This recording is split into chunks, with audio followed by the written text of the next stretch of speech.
back. You're watching Markets at Noon on ET Now, and as promised, we have a management lined up for you, and that is the management of TTK Prestige. We have Mr. TT Jagannathan, who's the chairman of TTK Prestige, joining us on the show. Good afternoon, Mr. Jagannathan. Thank you so much for joining us on the show. Just to get a sense of what the demand is looking like for you, how was the demand in the quarter gone by, that is Q4, and now as we are in Q1, how is the demand looking like to you? Q4 was a little slow. We did better than last year, but not much better. Demand has picked up in the Q1 of this year. Okay, fair enough. So that's the demand environment. But could you break it down for us? I understand that, how's rural economy doing? Because we are getting a lot of comments from big players that it's still weak. Could you add more color around it? Actually, in our case, the premium products are doing better than the lower level products. But rural is holding up quite nicely. Okay, that's good to hear that rural is holding up nicely. But what about the margin pressures? Because on a year-on-year basis, we have seen a huge spike in all the raw material prices. But you had managed to hold on your gross margins to around that 42.5% mark. Is that something that you can, hold on to going forward as well? We'll actually declare the highest ever gross margin in the year in FY 21-22. And we've taken another price increase in April, and the gross margins as of now are holding up. I'm sorry, sir, if I can just ask you, the price increase that you have taken is to the tune of what percentage? And over 6%. The last 12 months, what's the total price hike? I'm sorry, repeat that. So the price hike that you have taken in the month of April, what was the quantum of that? 6%. And is there more likely in the coming months? That depends upon what the raw material prices are. We cannot predict them at all. Sure. We have honest pricing. If the raw material prices go up, we pass them on. Right, absolutely, Mr. Jagannathan. Given that we have seen a sharp spike in the commodity prices, it's a given that the companies will look to actually pass it on to the consumers. But let's talk about the export market. How has the demand been in the export market? Have you seen more? Brilliant. Absolutely brilliant. In fact, we grew from 50 crores to 100 crores last year, and we're targeting 200 crores this year. That's great. So are you seeing more inquiries? That means from global players? Are they looking at your Absolutely. They're queuing up to come to India. And do you have enough capacity to meet all that demand? Or are you looking at increasing? We have been very, we've had foresight. We have built capacity to be ready for this.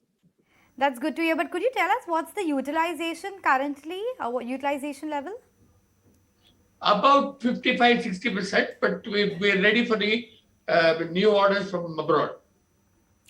Right. Mr. Jagannathan, a lot of companies are taken to e-commerce channels, during the COVID period. Right now, what's the percentage of your sales that's coming in from the e-commerce channels? Have you increased? It was about 25% last year. It now dropped to about 15%.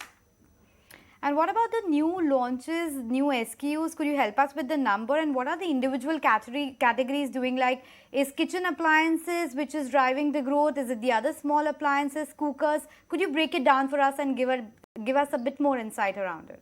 In e-commerce? No, sir. Generally about the entire demand environment. Well, interestingly, the growth is across the board.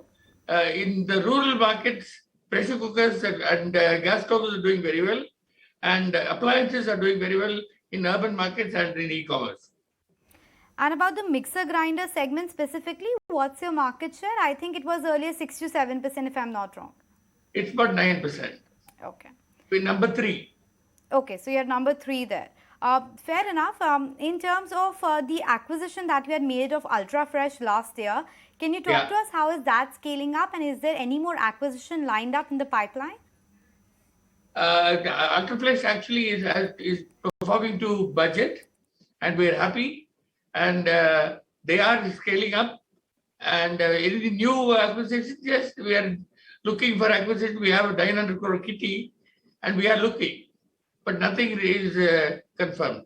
But sir, can you give us a bit more color? So 900 crores helps us to understand the size and scale of it. But is there a specific geography wherein you are looking at deepening the presence? Is there a specific segment? Cookware, grinders, appliances, pressure cookers, anything that you can tell us? India and none of those. None of those. Oh, So you have us excited. What are the other innovative product launches that you have lined up in that case? We have zeroed in on 2 or 3 companies which are very innovative products, and they're startups, and let's see what happens. I'm afraid I can't reveal anything more. SEBI will come down on me like a ton of bricks. It's a public forum, so there would be no problem regarding sensitive information. So you're free to tell us as much as you can. I've already been in trouble with SEBI. Thank you. Fair enough. Okay, sir, what are the other internals that you can talk to us about in terms of the volume growth? Is it still in high double digits? Could you peg some number around the volume growth that you are seeing currently? FY22 was in the high double digits, yes. And FY23, what are you expecting, sir? Well, we're just 25 days into the FY23. So far, it is in high double digits. But remember, we're comparing last year, there was a lockdown. All right, Mr. Jagannathan, thank you so much for joining us on the show, shedding some light on the financials as well as the future plans that's in store for TTK Prestige. That was Mr. TT Jagannathan. And we are hopeful that, sir, you will join us when you do make that acquisition that you have hinted about. And we look forward to having a conversation with you at that point of time. Always a pleasure speaking with you.